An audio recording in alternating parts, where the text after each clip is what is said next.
The following podcast may be disturbing to those who support hatred, terrorism, anti-Semitism, and discrimination. Viewer discretion is advised.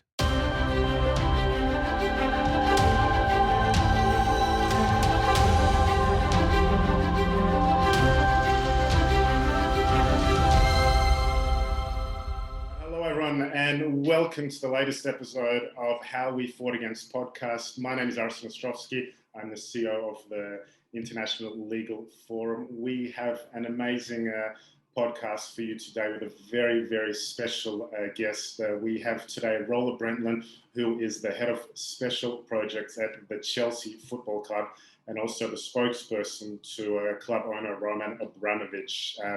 Now, the reason this is such a special episode is for a number of reasons.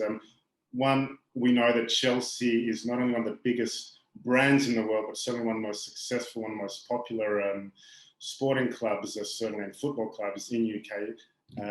But also Chelsea was the first sporting club in the world that actually adopted the IHRA definition of anti-Semitism. They've also done some incredible work in Holocaust education and using sport, using football as a tool, as a bridge to fight hatred and racism, and really use it to promote tolerance and peace. So we'll talk about all that and more with Rola. Rola, thank you so much again for taking the time. I know it's been a busy time on your end as well. So we certainly appreciate you taking time to be with us. Thanks so much for having me. My pleasure. I should first of all open up with a personal disclaimer. I very much, how can I put this? I love Chelsea. I respect Chelsea as a football club, everything that you've done on the field and certainly off the field. But I must admit that I'm an Arsenal fan. My name is Arsen, so I did not have a choice from the beginning. Please do not take it personally. I promise, nobody is perfect, but we'll work on those on your fan. Thank you for that, but certainly very much appreciate Chelsea and not only what the club, the players, and the professional team are doing on the field, but certainly what you're leading off the field, which is so important. What we're going to discuss today. I wanted to perhaps see in the beginning if you can perhaps put this in context. I mean, Chelsea is first and foremost you're a sporting team, you're a football club. Your business is football, or soccer for those in other places of the world outside of Europe that are watching this. Why was this so important? I mean, I said at the beginning that Chelsea was the first sporting team in the world that adopted the IHRA definition of anti-Semitism. Why was it so important for you, for Chelsea, to actually be the leader in this, to actually be the first one to go outside the scope of football, what is your day-to-day business, and something like this, something that obviously is so important to a lot of us, but perhaps not a lot of sporting teams would have necessarily given it thought, but certainly Chelsea did. So if you can give perhaps a little bit of insight in terms of why sort of those steps were taken to try and sort of pass this very important definition. Of course. Well, in our case, it really goes back to 2018 when the club launched a very dedicated Say No to Antisemitism campaign. Chelsea, as of all football clubs in the UK, of course, have charitable foundations. In our case, we are very proud that ours is the largest within the Premier League. This is something that's been a priority for the owner, and it's something that's developed during his time with the club. So the foundation has always done a lot of work on fighting racism, promoting tolerance. We have about 1 million kids each year in the UK that go through our programs, which are focused on exactly that. But I guess around 2017, we started having conversations because there was a lot of very high profile attacks on Jewish communities across Europe. There was a general, we felt, change in attitudes. Things were becoming worse for the community. And for those who doesn't know, our club owner is Jewish. He's had a lifelong commitment to support Jewish communities through his personal charitable work. So I think around 2017, we said, what if the club would in addition to what the charity is already doing, take on a specific campaign to try to raise awareness about anti-Semitism, both among our own community and fan base, but also in the wider society. So it was really the starting point. We launched the campaign in 2018 after first having done a lot of work internally. So we had Holocaust survivors come to meet our players, all of the teams, the women's team, the men's team, the academy. We discussed with all our fan groups to make sure, to have an open dialogue that this is what we want to do and this is why. This is how we see a campaign, and kind of ask for their input, ensure they're on board, get their feedback. And actually fans had a lot of good ideas of things we could do. As part of that, we took a group of 350 fans to Auschwitz as well to ensure that they really got that experience and the deeper understanding of the why this issue is so important to fight.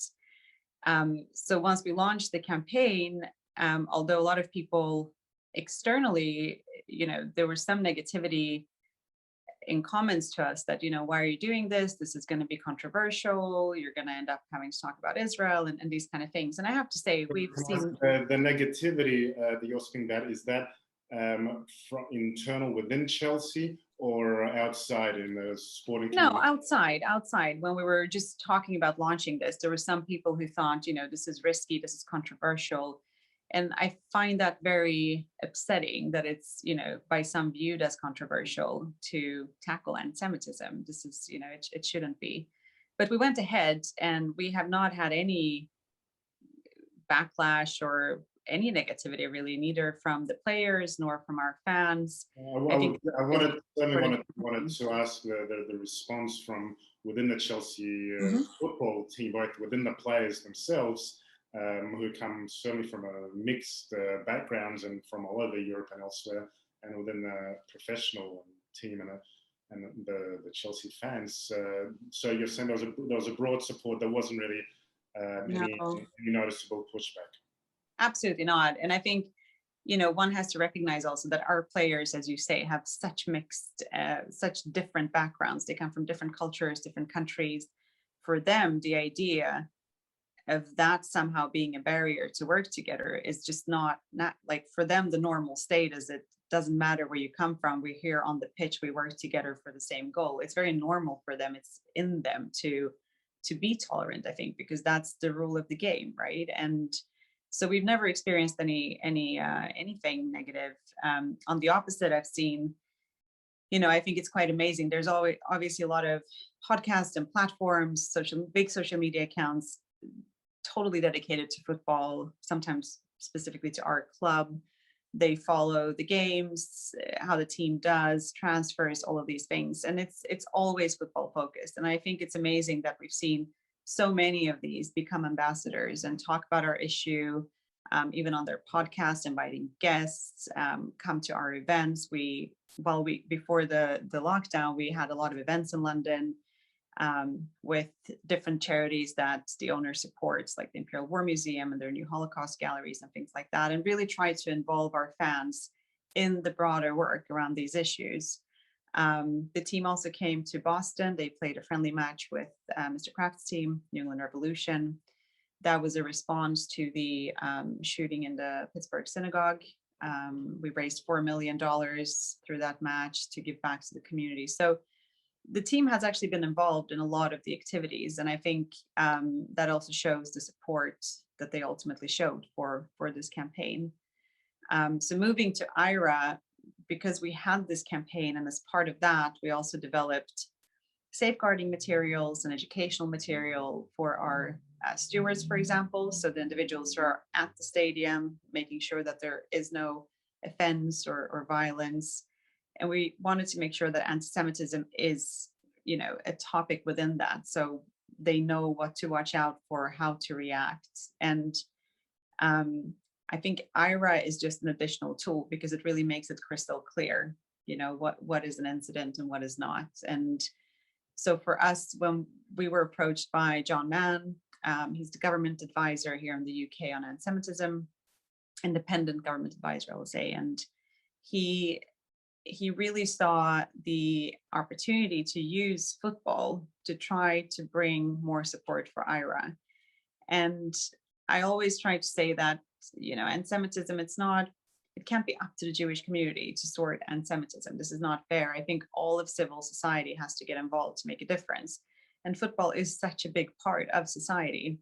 So of course, it makes sense for clubs to come on board, both to make that statement, but also the tool is actually really useful in our internal work. Something I know we spoke about just before going on air, and this is something especially that I appreciate in the Chelsea's approach to the IHRA working definition itself, and really the whole fight against anti-Semitism, is that you use this definition, this working definition, as an opportunity to educate the people, not solely to punish wrongdoers who. It's not necessarily, as we spoke about, I think, always out of ill will or malice, but sometimes out of pure ignorance. And I think one of the examples we spoke about is, those within the club or the fans, whoever they may be, that are found in contempt or in violation of sort of the IHRA rules. You give them an opportunity to reform, so to speak, to learn, to learn. What they did, what they did was wrong, and how to educate them moving forward. Perhaps you can talk a little bit more about that, and if you have any specific examples of how it actually has been applied within the club. Sure.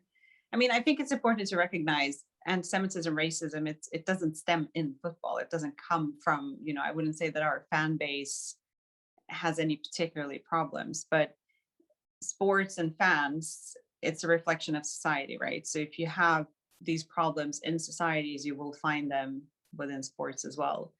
So when we started this work, of course, we developed, as I said, material together with both the Holocaust Educational Trust, but also the Community Security Trust here in the UK, to have a clear guide for us internally of when we see offenses from our own community and how we tackle that. And what we said at that time was, the easiest we can do is ban. So if somebody does something that is wrong, we can ban and we move the problem elsewhere. We move it out of our kind of hands. Ultimately, I think that is the wrong thing to do, because if you want to take broader responsibility to try to move the needle a little bit to make a difference, not everyone who, some of this is driven by ignorance. And I think it's wrong to label people as racist or anti-Semites when there might not be. So depending on what the offense is, there are some that are very serious. There might even be criminal. That's, that goes to the police, law enforcement, life ban. But those that are not, I think people should be given the opportunity to take accountability for their actions. And what we did then was develop a program where we offer them a educational opportunity that is done by an external by the Holocaust Educational Trust. So they get to learn about the issue. They get to understand what the words they said meant, how it impacts the community, but also learn the history of anti-Semitism in general. And then we as a club get the advice from this external group, whether we should reduce the sentence or not, depending on how they have reacted, what type of if they've taken accountability, and so on. And I think we don't have that many offenses, to be completely honest. Sometimes it's a bit exaggerated how much of this is actually happening, but we had a few cases since we've done that. And I think this approach has been positive. I think it's just trying to take a bit more responsibility rather than just pushing the problem to someone else. Look, I mean, I think it's really what you've done in that particular regard in the educational component. Really, I think that ought to serve as a role model, as a best practice, I suppose, for other sporting clubs. We saw that obviously with the Premier League that has now adopted the IHRA definition, and other sporting teams throughout the world. I believe the Argentinian Football Federation has adopted it as well. In one way, you can put this under the carpet, so to speak, or you can use this as an opportunity to educate people, to inform people, which is what the path that Chelsea has taken, which I think is so incredibly admirable. Can I ask you, obviously after Chelsea really set the ball rolling, so to speak, other clubs within the UK and the Premier League as a whole adopted it. Did clubs come to you for advice? Is it something that Chelsea worked with the Premier League, with other teams, in order to try and perhaps pass on some of your lessons? Yeah, for sure. And I think with IHRA specifically, because we started this process internally before we adopted IHRA, everything basically that is in IHRA, we had already kind of implemented separately in the work we do. So, but I think for other clubs that, are focusing on other campaigns, I think IHRA is kind of a shortcut just to have that in place. But yeah, I mean, we work closely with a lot of the charities of the other clubs, and we always share best practices. I think we've taken a leading role on antisemitism. Others have taken a leading role on other issues. But everything we have prepared, all the educational materials, we always debrand and share with all the other teams so that the resources are available for them to use with their stewards and with their fan groups. And I think with IHRA, we really did get the ball rolling. We informed the others of why we're doing it, what it is, as well as the Premier League. And then I hope we had a small role to play in terms of what they did, but also John Mann worked a lot with the Premier League to make that happen. I don't think it was a small role. I think very much, you guys played a leading role, not being, not just the first team to do this, but really the first sporting team in the world, which is something really, truly quite incredible. Can I ask you on a more, I suppose, general level, how do you see racism and perhaps anti-Semitism specific within football, within sport? We saw him in just the other day, for example, one of the Dutch teams in the Dutch Football League. There's a club, Ajax, which is traditionally has a strong Jewish supporter base, and for example, fans chanting very anti-Semitic slogans about Jews and ovens, unfortunately, very sadly. How do you see it today, I suppose, within Europe? I mean, has the situation gotten better? Has it improved? Does it still persist? What is your overall view about where it stands at the moment? I mean, I would love to say that it's gotten better. I unfortunately don't think that is the case. And I think because we see antisemitism being on the rise year after year, and I think the pandemic really also, during the pandemic, that has probably increased even more of the initial reports I've seen. So in football, antisemitism is, there's much more racist abuse, but antisemitism usually is a category that goes up in the reports here. So in the UK, we have Kick It Out. That is the organization that basically registers all the reports that come in. And I think there's two ways to look at it. One is, to see just in general what's happening in society, and that's an indication for what's going to happen in sport. In our case, once you start encouraging people to report, obviously your numbers will also, might reflect that people are taking notice and actively doing so. So I think increased reporting necessarily doesn't mean that there's increased activity, but it's just more that more focus is being put. I think it is an issue, and it's an issue in general, but then there are specific teams and Chelsea is one of them, where historically there has been this issues against, for Chelsea, it relates obviously to Spurs, one of the rivals here in London. In the Netherlands, it's other teams. So there are a few very specific teams where the issue historically has been bigger. Yes. Can I ask you perhaps, when you spoke in the beginning about also the work that the club has done in terms of Holocaust education and remembrance, taking people to Auschwitz, having survivors even go to the club to speak. Can you perhaps share maybe some personal stories from some of the players, perhaps in terms of how they've reacted to this, specifically their interactions with survivors and you know, with your with the Say No to Antisemitism campaign itself as well, sort of some of their reactions, their responses, how they've sort of approached this. Yeah. I remember the first visit we did. So we had Harry Spiro, a Holocaust survivor, visiting the team just about when we were launching the campaign. And he came to Cobham, to our training ground, to meet with the team. And we had, I don't remember how much we've scheduled, but basically Harry spoke, I think, for over an hour in the end. And the team, I remember standing there and just seeing,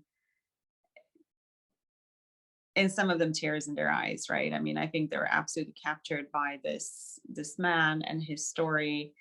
And like many of them said, his positivity. I think it's hard to understand how, you know, these survivors, what they went through, losing often a lot of, you know, most of their families, the positivity they feel for the future, and how dedicated they are to, well, a lot of them have dedicated their lives, right, to promote tolerance and to try to see the good in people and find a way forward. And I think that's very inspiring, which it was definitely for the team. We went to Boston, you know, and it was actually just before a final against Arsenal, I believe, in Baku. It was a very important trip for us to make because it was a big statement. But of course, you know, you could have expected some to be a bit negative about having to travel to the US just before a final. That's not something you normally would do. But the team was so extremely supportive of that. We visited the Holocaust Memorial in Boston. We did a lot of activity with them. And I think every single one of them has contributed in their own way to the campaign. The latest initiative we launched within this is that we're trying to use sports and sports history as a way to educate about the Holocaust. So last year for Holocaust Remembrance Day, the club owner commissioned a British Israeli artist, Solomon Souza, to do a mural outside of our stadium of footballers who perished, who were killed during the Holocaust. So we had 3 profiles, 2 Jewish and 1 British prisoner of war. And that really resonated with fans because we did quite a lot of activity around telling the story. So it's Julius Hirsch, for example. He played for a German national team.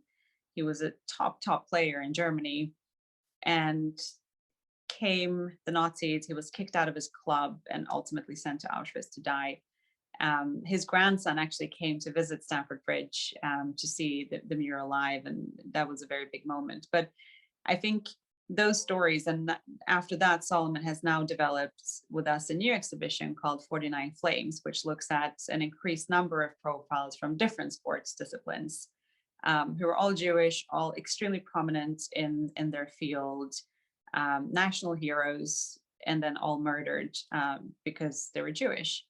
And I think that is, for sports fans, you know, it's very hard for anyone to think that one of their current idols could be murdered all of a sudden because of his ethnicity or religion. And I think it's a good lesson because it really, I think, shows nobody is immune against racism or anti-Semitism.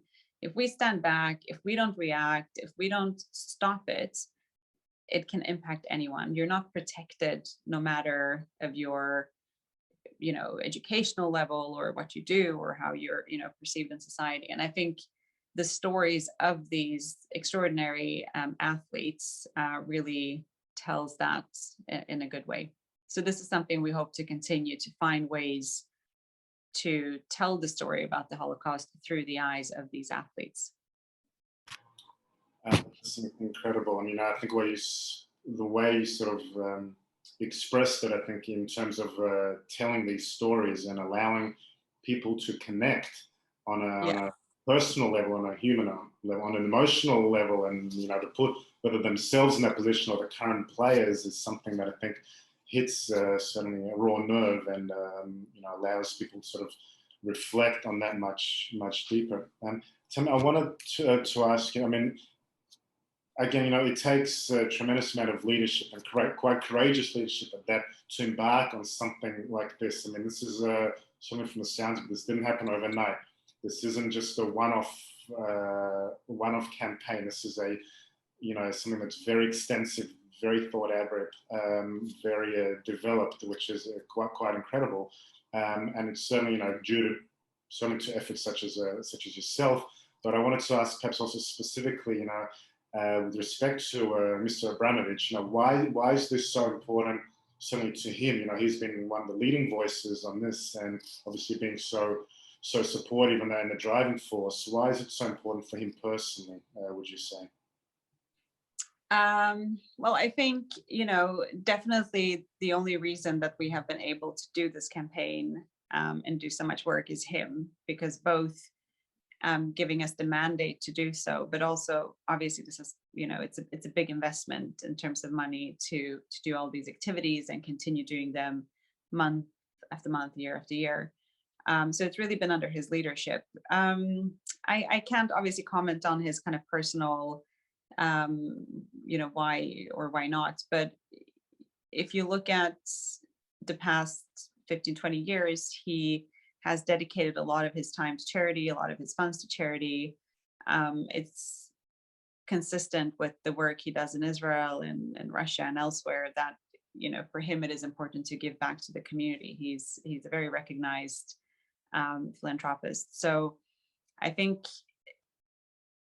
the Say No campaign is obviously, anti-Semitism is a topic he personally cares about.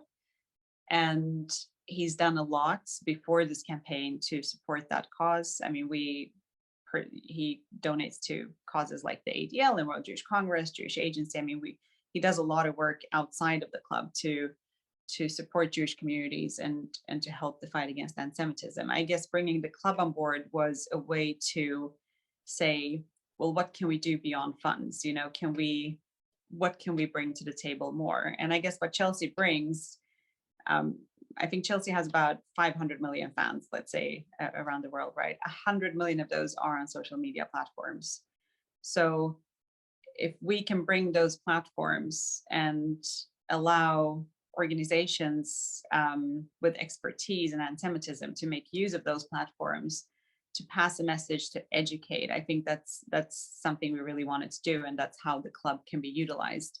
Both the voices of the players, because we know they have an impact on people, not just in the UK, around the world, but also those really large social media platforms that have a tremendous reach. If we can use that for good causes, that is something the owner encourages us to do. I mean, it's incredible that you even mentioned that, the sort of the aspect of the digital realm, which is something that often is overlooked, but certainly has become so much of a central battlefield in not just anti-Semitism, but really online hate directed against many minorities, and not only against Jews. And on the one hand, yes, it is a vehicle for this instant global dissemination of hate, intimidation, which is often very difficult to respond to, perhaps. But also, as you have said, Chelsea is one of the world's most recognizable brands, and certainly your players, followings in the millions. So the opportunity, to use that, as a learning tool, as educational component, to promote a positive narrative is something that's important and so refreshing, quite frankly, to see. And I think, social media, our players are also the constant targets of racist abuse and of different kinds of abuse. And it is really frustrating to see that this is kind of continuing. So I guess everybody were kind of waiting from different communities for social media platforms to, moderate or make certain changes. And I guess from our side, we're kind of tired of waiting. So we very recently launched a very comprehensive initiative looking at this abuse on our own channels, both within the commenting fields, but also targeting our players directly on their platforms. So we have brought a new agency on board, which will basically be moderating all of our social media channels. So because the channels are so big, we're not able to do it ourselves in-house. So they will basically on those platforms where we can delete abuse ourselves, that will happen. On the platforms where we have to report it, that is what this agency will be doing. So looking at all of our channels, identifying abuse, reporting that to the relevant social media platform. And with that, we hope to really try to erase as much of this as possible from the platforms. But we are taking it a step further, which is the agency will also try to identify who is behind the abuse. And in those cases where we can identify it, if it is a Chelsea member or a fan, that person will be banned from the club. We will also provide information to law enforcement. And I think it's important because, hiding behind these hidden accounts and just spreading this type of abuse and hate, it's not. So I think, we're tired of waiting. So we're just going to do it ourselves as much as we can in our little part of the sphere, at least. It's incredibly refreshing, to hear you say we're tired of waiting, so we're going to do it ourselves. And I think that really underlines why what you're doing is so admirable. You can just sit and do nothing. You can just watch this, or as you said, you can get up and speak out and educate and take action, which is what certainly Chelsea is doing, and which is really quite inspiring. I want to perhaps ask you, maybe we can sort of conclude or end towards this. From my perspective, sport and certainly football really can be a tool for something really incredibly positive, and I think that's what Chelsea certainly has embarked on, sort of using football, using sport as a bridge, as a vehicle to promote peace, to promote tolerance, to promote coexistence, and to try and educate people about hate, about intolerance, about extremism and violence. How do you see, I suppose, sport being used as a tool for something positive, as a bridge, for a better future, for a more hopeful future, and certainly for some of the younger players and younger supporters of Chelsea, not just within the UK, but certainly around the world, where you have hundreds of millions of fans. Right. Well, I mean, I think for every sports team that has these platforms, obviously, there is a responsibility to use those for good. And I think a lot of teams do that. And I think, as always, more can be done. So I think it's really trying to find your topic where you can make a difference, focus, trying to do as much as possible, put your best people on it, try to involve the team, so that it's, so that the whole club, a club is a community in the end, and all of it needs to be involved. I think sports really does have, it breaks barriers such as language, culture, religion, countries. It doesn't, the love fans have for sports, for their teams, it's so universal. And I think within that is where that core value can actually be used to try to bring people together. I mean, in Israel, we are looking on a various range of projects. We brought our women's team to Israel in 2019, I believe, yes.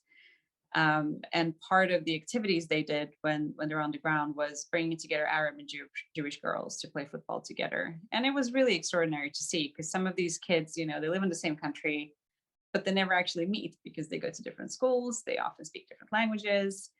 And once you put a football in the middle, like whatever differences or whatever background they come from is just gone. They just want to play football together. So there is that power, especially with kids, where we can actually change how the future generation go about things, hopefully better than us. It would be remiss of me not to ask you, when can we expect the Chelsea football team here in Israel again? The skies are opening. Chelsea is, football is the other major religion here. Yes. Certainly. I don't know. Hopefully one day. I think now with the pandemic, it's hard to plan for anything really, but hopefully one day. That would be a very exciting project to do.